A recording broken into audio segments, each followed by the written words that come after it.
कोई भी किसान जिसके पास ज़मीन और पशु नहीं है, क्या वो डेयरी लोन के लिए अप्लाई कर सकता है?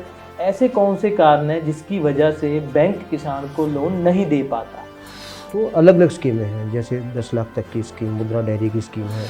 अदरवाइज 7 डेज वर्किंग डेज के अंदर आपका लोन सैंक्शन होकर डिस्बर्स हो जाता है।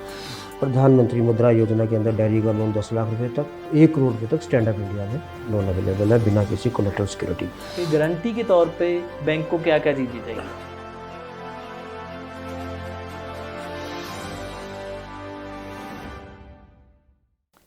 नमस्कार किसान भाइयों, आप जुड़े हुए हो अपनी खेती के साथ और मैं हूं जगसी। किसान भाइयों, हमने आपकी डिमांड पे एक ऐसा प्रोग्राम शुरू किया है जो कि आपको बैंक से जुड़ी सभी जानकारी प्रोवाइड करेगा, चाहे वो डेयरी का लोन हो, चाहे डेयरी के अलावा कोई और सहायक कार्य आप करना चाहते हैं तो उसमें जो स्टेट बैंक इंडिया लोन देता है उसमें जो भी दिक्कतें आती हैं इस प्रोग्राम के बाद आपकी वो ख़त्म हो जाएगी। इस प्रोग्राम का नाम है अपनी खेती अपना बैंक। यानी कि अगर आपको बैंक में किसी बैंक मैनेजर ने लोन देने से मना किया, आपकी फाइल नहीं लगी या फिर किसी अन्य कारण से आपका लोन प्रोसेस नहीं हो पा रहा, तो आप इस प्रोग्राम के जरिए अपना समाधान देख सकते हैं। और हमारी ये कोशिश है, उसमें हमारे साथ जुड़े हैं विपिन गुप्ता जी, जो कि deputy general manager agriculture and government scheme, state Bank of India Chandigarh से हमारे साथ जुड़े हुए हैं। सभी श्रोताओं को मेरा सबसे पहले नमस्कार और नववर्ष की शुभकामनाएं। जी सर, मैं शुरू करना चाहूँगा कि सबसे पहले आप उन स्कीम्स का नेम बताएं जो कि डेयरी की चल रही हैं और स्टेट बैंक इंडिया में अभी अवेलेबल है, जो कि आज के बाद न्यू ईयर 2022 की बात करें हम, उसमें अगर बैंक में उसने स्कीम लेनी है तो स्कीम के वाले नाम से शुरू करते हैं जी हम। सबसे पहले तो जगशीर जी, मैं ये क्लियर करना चाहूँगा कि बैंक्स में जो आपने कहा कि लोगों को दिक्कत आ रही है, दिक्कत नहीं आती है, कहीं ना कोई कम्युनिकेशन गैप रहता है, उसकी वजह से दिक्कत आती है। तो as deputy general manager of State Bank of India agriculture and government sponsored scheme, Chandigarh LHO का मैं प्रभारी हूँ। तो उसके नाते मैं आपको बता दूं कि इस समय जो भारतीय स्टेट बैंक या भारत सरकार की जो स्कीम जो डेयरी को लेके चल रही हैं, एक तो KCC डेयरी है, जिसको कि पशु KCC भी बोला जाता है, जो कि किसान भाई जो पहले से जिनके पास कुछ दुधारू जानवर हैं उसके लिए वो उसके चारे के लिए, वैक्सीनेशन के लिए, डॉक्टर के लिए, उसके लिए वो कैश क्रेडिट लिमिट ले सकते हैं। इसके बाद जो है कोई भाई अगर अपना या कोई बहन अपना नया व्यवसाय डेयरी का शुरू करना चाहते हैं तो अलग अलग स्कीमें हैं, जैसे 10 लाख तक की स्कीम, मुद्रा डेयरी की स्कीम है। अगर कोई बहन और या कोई SC/ST कैंडिडेट है तो वो अगर कोई बड़ी डेयरी शुरू करना चाहता है तो 10 लाख से 1 करोड़ रुपये तक का स्टैंड अप इंडिया के अंदर भी अब भारत सरकार के निर्देशानुसार उपलब्ध है। इसके अलावा commercial dairy, mid size dairy, बहुत सारे जो हैं इस तरह की स्कीम्स हैं। ये डिपेंड करता है कि वो उद्यमी जो है या जो किसान है वो किस तरह का व्यवसाय करना चाहता है। उसमें क्या पहली शर्त जो है मेरी वो ये है कि उसका किसी न किसी या तो खुद की डेयरी हो जहाँ वो दूध बेचता है, या किसी एक बड़ी या किसी भी एक अच्छी डेयरी के साथ उसका टाई अप हो जहाँ उसका दूध बिकता हो और उसको वहाँ से उसका पैसा उसके अकाउंट में आता हो। तो सबसे पहली जो हर्डल है वो यही रहती है कि जो किसान भाई हैं वो ये जो है अपना पैसा नगद लेने में ज़्यादा विश्वास करते हैं, जिससे उनको नुकसान भी रहता है। बिचौलिया आपको मालूम है कि किसान को कभी भी पूरे पैसे नहीं देता। तो अगर इस तरह के किसान भाई अगर चाहें तो वो जो बहुत सारे यहाँ पे यूनिट्स हैं, जो सबसे बड़ा तो मिल्क फेड है, वेरका है पंजाब में, हरियाणा में बीटा है, राजस्थान में सरस के नाम से है, और ना जाने कितने भारत, ये तो वो हैं जो सरकार के हैं। इसके अलावा प्राइवेट डेयरियाँ हैं, पटियाला में जैसे बानी है, जींद में लक्ष्य के नाम से है, ऐसे करके 84 या 85 टोटल ऐसी बड़ी डेयरी जो हैं जो कि डायरेक्ट पैसा जो दूध डालता है उसको देती हैं। तो मेरा निवेदन है कि आप उन लोगों से टाई अप करें और डायरेक्ट दूध वहाँ डालें, उसका पैसा आपके अकाउंट में आएगा, बैंक आपको सहर्ष जो है लोन स्वीकार करेगा। जी ये तो होगी डेयरी की स्कीम्स जो अभी चल रही हैं जी। तो अभी हम एक एग्जांपल के साथ आगे बढ़ेंगे कि फॉर एग्जांपल मैंने अपना डेयरी फार्म शुरू करना है, मेरे पास 2 गायें हैं जी, 2 पशु मेरे पास हैं और मैं इसको कमर्शियल डेयरी फार्म बनाना चाहता हूँ, छोटे से शुरू करूँगा, छोटे लेवल से जी। तो उसके लिए मुझे डॉक्यूमेंट्स जो घर पे रेडी करने हैं, जो लेके जाने हैं बैंक जाने से पहले, मेरे घर पे मेरे पास मेरे हाथ में होने चाहिए, वो डॉक्यूमेंट्स कौन से होते हैं? इसके अंदर ऐसा है कि मान लिया कि आपके 2 पशु पहले से ही हैं और आप इसको बढ़ा के 10 पशु या 20 पशु करना चाहते हैं, तो डिपेंड करता है कि पहले आप जो है इसको किस स्कीम में लेना चाहते हैं। जैसे अगर आपके पास ज़मीन है तो आप उसको मॉर्गेज करना चाहेंगे तो लिमिट आगे बढ़ सकती है, ठीक है। अगर वो आप उसके बीच में रहना चाहते हैं तो मुद्रा के अंदर आप कवर हो जाते हैं। सबसे पहला जो आपको डॉक्यूमेंट, एक तो आपका केवाईसी में आधार कार्ड, पैन कार्ड अगर है, राशन कार्ड हुआ न आपका, या पासपोर्ट हुआ, ये होना चाहिए जिसके ऊपर एड्रेस जो है वही हो जहाँ आप रह रहे हो, या एड्रेस का अलग से कोई प्रूफ, ठीक है। उसके बाद जो एक डिटेल प्रोजेक्ट रिपोर्ट, जिससे आप क्या आपका इकोनॉमिक्स रहेगा, कितने आप भैंसें रखेंगे, गाय रखेंगे, कितना दूध होगा, कहाँ बेचेंगे, कितना उसका प्रॉफिट आएगा, वो उसका सारा इकोनॉमिक्स होगा। और जो है ये डिपेंडिंग 5 साल से 7 साल तक ये रीपेमेंट होता है, इसको टर्म लोन के रूप में दिया जाएगा गाय भैंस। और कहाँ से आपने ख़रीदना है उसकी डिटेल, किस आदमी से, किस मंडी से आपने ख़रीदना, ये सारी वो बेसिक चीज़ें हैं, डॉक्यूमेंट हैं। और एक जो सबसे इम्पॉर्टेंट कि आपने किसके साथ टाई अप किया, जहाँ आप दूध बेचेंगे, खुद की डेयरी खोलेंगे, ताकि जो आपका, क्योंकि दूध पेरिशेबल है, अगर आज नहीं बिका 2 घंटे में, 4 घंटे में, गर्मी में तो फट जाएगा, किसी काम का नहीं है। तो वो सारा का सारा, वो सारा कि ताकि आपका नुकसान ना हो। और एक जो है बैंक सबसे पहले जो है वो सिबिल देखता है, जब आपकी एप्लीकेशन रिसीव करता है सिबिल निकालता है। सिबिल क्या है कि आपका पुराना जितना भी रिकॉर्ड है, कहीं से आपने किसी बैंक से पैसा लिया है, या किसी क्रेडिट कार्ड का आपने पैसा लेके वापस नहीं किया गया आपसे, किन्हीं कारणों की वजह से कोई नुकसान हुआ, तो उसके क्या है कि उसका स्कोर बनता है। तो उसके बेस के ऊपर कोई डिफ़ॉल्ट अगर नहीं है तो बैंक आपको सहर्ष जो है आपको ऋण स्वीकृत करने में अपनी खुशी महसूस करेंगे। जी, तो एक आपने बताया आधार कार्ड होना चाहिए। जी। अच्छा, इसके अलावा फार्मर की खुद की अपनी ज़मीन होनी चाहिए, उसके नाम पे गारंटी के तौर पे बैंक को क्या क्या चीज़ें चाहिए? देखिए, ऐसा है कि अगर वो किसान जो है नया व्यवसाय शुरू कर रहा है तो 10 लाख रुपए तक बैंक गारंटी नहीं लेता। हाँ, उसके पास ज़मीन आप अगर अपनी नहीं है जिसके ऊपर, क्योंकि जानवर रखने के लिए शेड भी चाहिए, तो शेड बनाने के लिए बैंक पैसा देगा, या तो उसकी अपनी ज़मीन है, क्योंकि वो शेड जो है जिस पे बनेगा वो ज़मीन मॉर्गेज होती है प्राइमरी सिक्योरिटी के रूप में। अगर उसने लीज़ पे लिया है तो लीज़ राइट जो है ना वो मॉर्गेजेबल होने चाहिए, रजिस्टर्ड लीज़ डीड हो।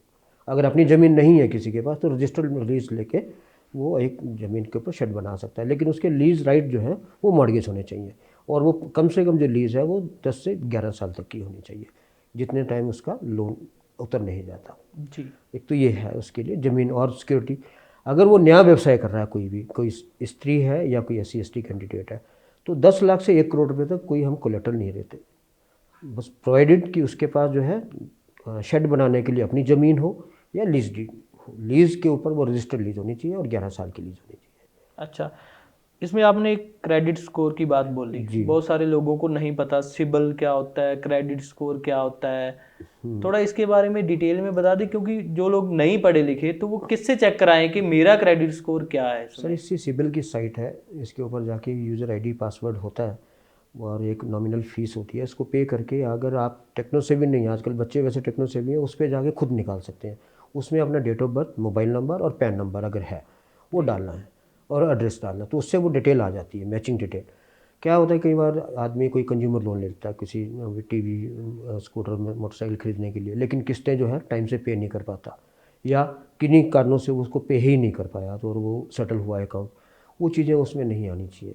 तो ऐसे करके सारा जितना उसका क्रेडिट हिस्ट्री इसको बोलते हैं, अगर वो अच्छी है तो मेरे किसान भाइयों से निवेदन है कि और फालतू के चक्रों में ना पड़ के, माफ़ी के, सेटलमेंट के, अपना सिबिल ना ख़राब करें, क्योंकि सिबिल एक बार ख़राब हो गया तो वो भविष्य में कहीं से भी क्रेडिट या उधारी लेने में बैंकों से या प्राइवेट बैंकों, सरकारी बैंकों से उसको दिक्कत आएगी।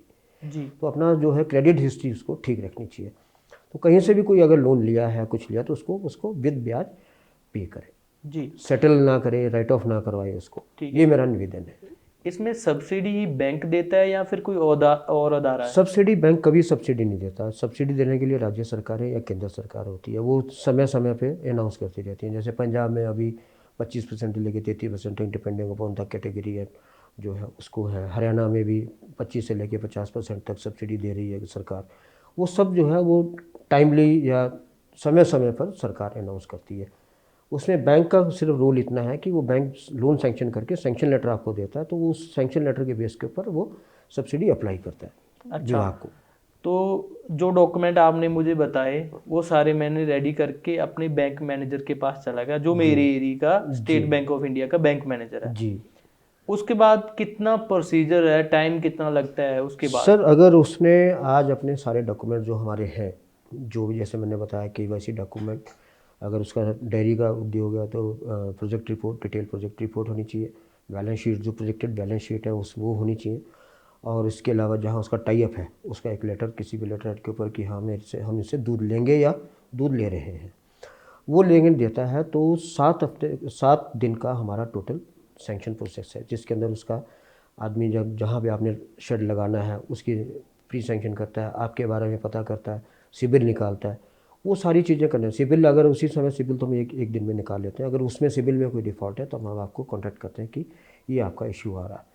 अदरवाइज़ 7 डेज़ वर्किंग डेज़ के अंदर आपका लोन सैंक्शन होकर डिस्बर्स हो जाता है। 7 दिन में जो वर्किंग डेज में पैसे फार्मर के अकाउंट में चले जाते फार्मर हैं? के अकाउंट में नहीं आएगा। जैसे आपने अगर मान लिया कि शेड बनाने के लिए आपने जो कोटेशन दी है वो पैसा उसको जाएगा, जो आपका मार्जिन है आपने जमा करना है, बाकी का लोन का मार्जिन है वो 10 से 25% तक मार्जिन रहता है। मान लीजिए 100 रुपये की चीज़ आपने खरीदी, 15 रुपये आपने दिए, 85 रुपये बैंक ने दिए, तो 100 रुपया वो उस आदमी को जाएगा जिससे आपने सामान खरीदा है या जिससे आप पशु खरीद रहे हो। आप खाते में पैसा नहीं जाता किसान के। जी।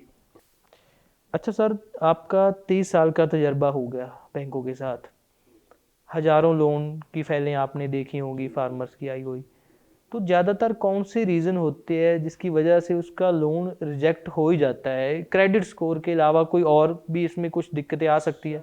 हाँ, वो जो रीज़न है सिबिल स्कोर के अलावा, उसके पास अगर पशु जितने उसने अप्लाई कर रहा है वो नहीं मिलते, ठीक है, या जो पशु हैं उसके पास वो दूध अभी नहीं दे रहे हैं, और एक सबसे बड़ा जो रीज़न है कि उसका कहीं भी कोई टाई अप नहीं है, कैश में पेमेंट लेना।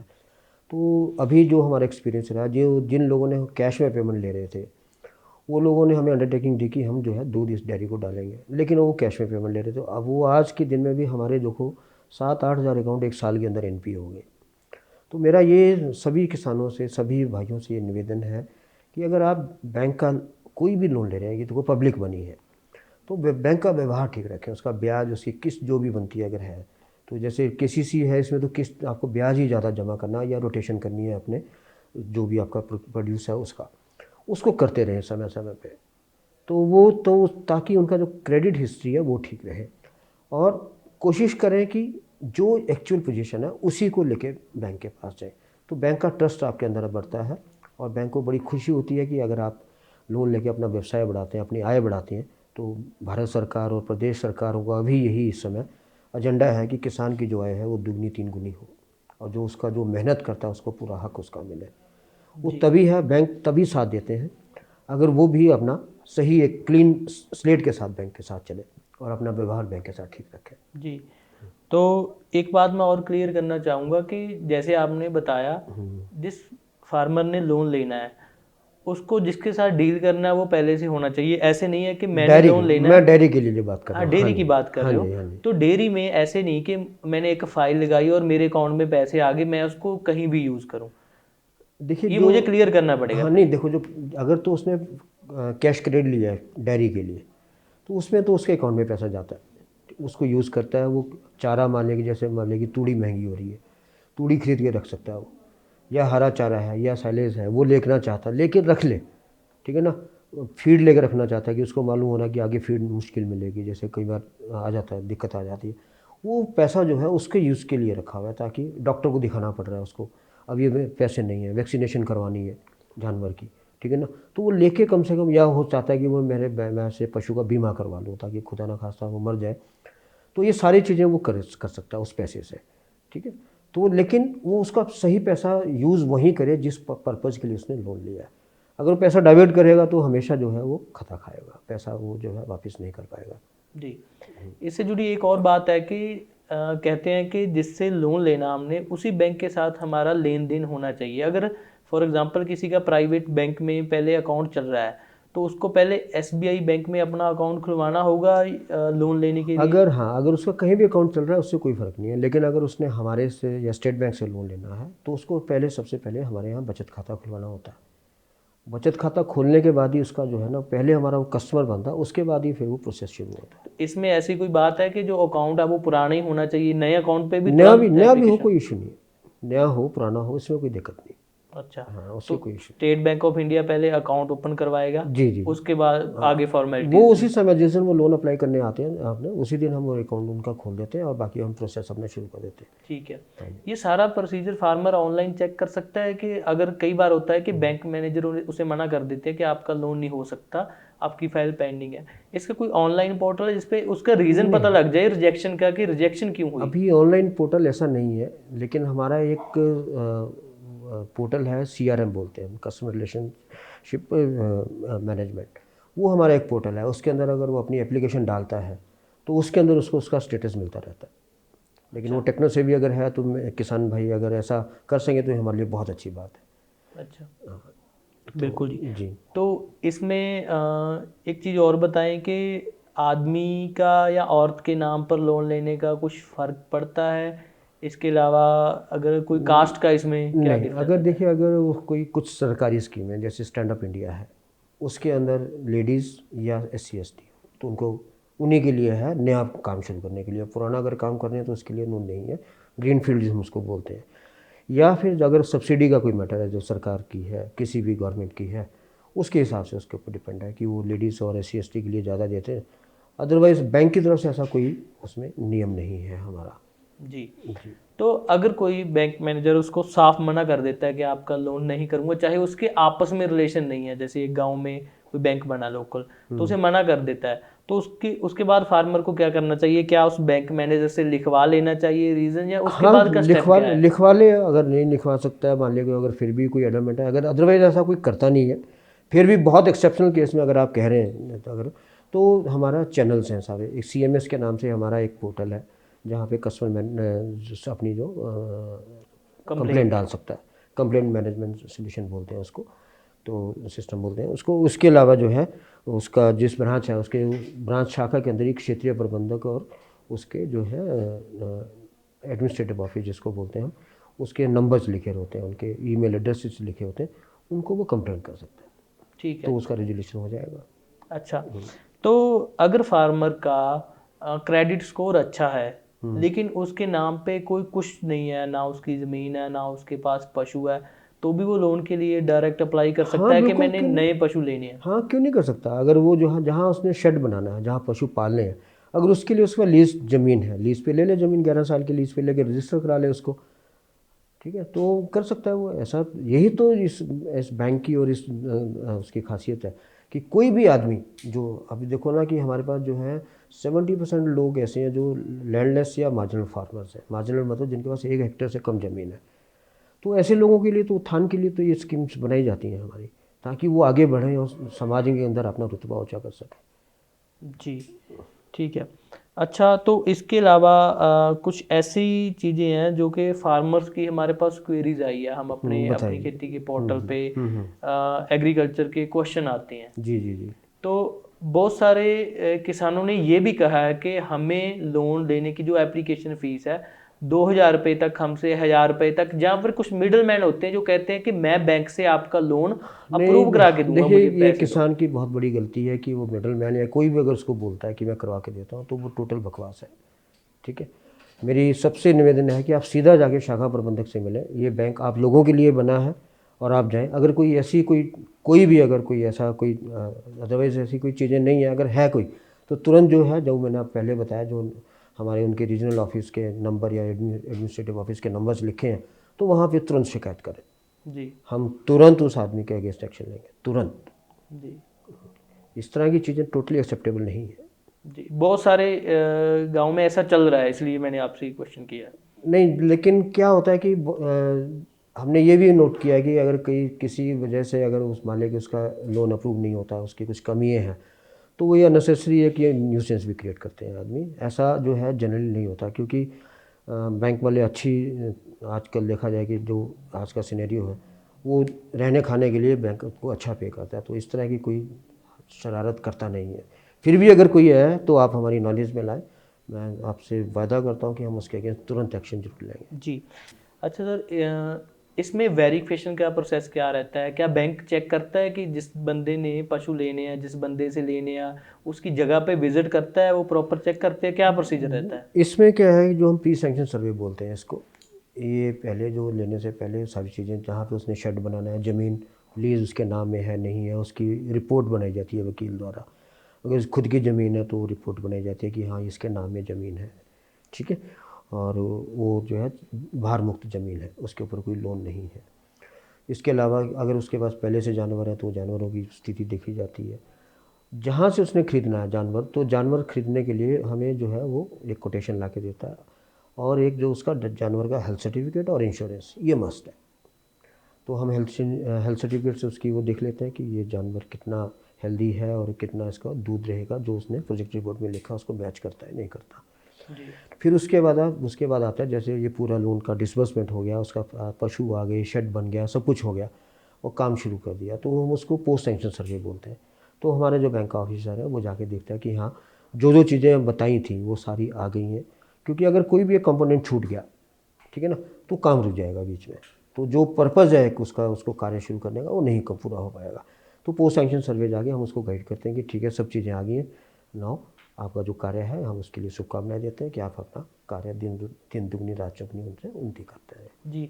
इसमें डेयरी ट्रेनिंग की ज़रूरत पड़ती है, डेयरी हाँ ट्रेनिंग जी, सर्टिफिकेट की? हाँ, जहाँ अगर वो पहले से काम नहीं कर रहा है तो आजकल जो है ये डेयरी डेवलपमेंट बोर्ड्स हैं ये, या कोई इंस्टीट्यूशंस हैं, ये 3 से लेकर 7 दिनों की ट्रेनिंग करवाते हैं। वो कंपलसरी है, वो हमारे लिए भी ज़रूरी है, वो पॉइंट छूट गया था मुझसे, सॉरी।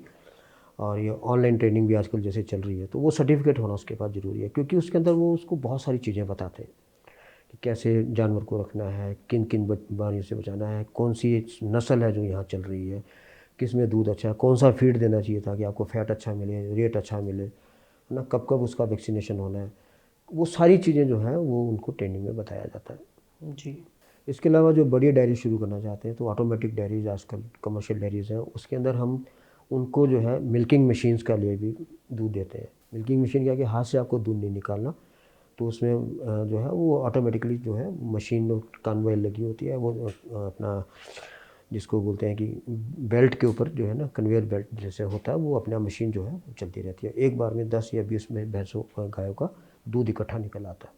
वो बहुत ही अच्छा प्रोसेस है, गाय और भैंस के लिए भी बड़ा वो सूदिंग सा रहता है। अच्छा, जिस किसान के पास ऑलरेडी पशु ज़्यादा है, उसने सिर्फ शेड के लिए ही लोन लेना, हाँ, उसके लिए भी वो मिलेगा, अप्लाई कर सकता है? बिल्कुल मिलता है। अच्छा। जिस ज़मीन के ऊपर बनाना है कि वही है, या तो अपने नाम में हो या लीज पे हो। अच्छा। हाँ, चाहे वो डेयरी के जुड़े किसी कंपोनेंट पे लोन लेना चाहता है तो उसको हर हर जगह अलग हर अलग चीज़ के लोन लिए, ले हर सकता चीज़ है? के लिए लोन है।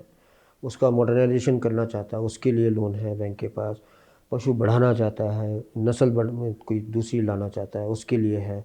इसके अलावा खुद का प्रोसेसिंग सेंटर कोई शुरू करना चाहता है, प्राइमरी प्रोसेसिंग सेंटर, चिलर लगाना चाहता है, वो सब चीज़ों के लिए हम लोन देते हैं। अच्छा। कोई ठीक है। भी आप वो किसी भी तरह का कोई, क्योंकि देखो क्या है कि भारत की 138 करोड़ की जनता है लगभग, तो ये दूध की डिमांड तो हर समय रहनी रहनी है। और ये आने वाला, अगर इसको कोई भी आदमी सिंसियरिटी से और एक जैसे ना मतलब इंडस्ट्री समझ के इसको काम करे, तो ये बहुत फलने फूलने वाली इंडस्ट्री है। जी।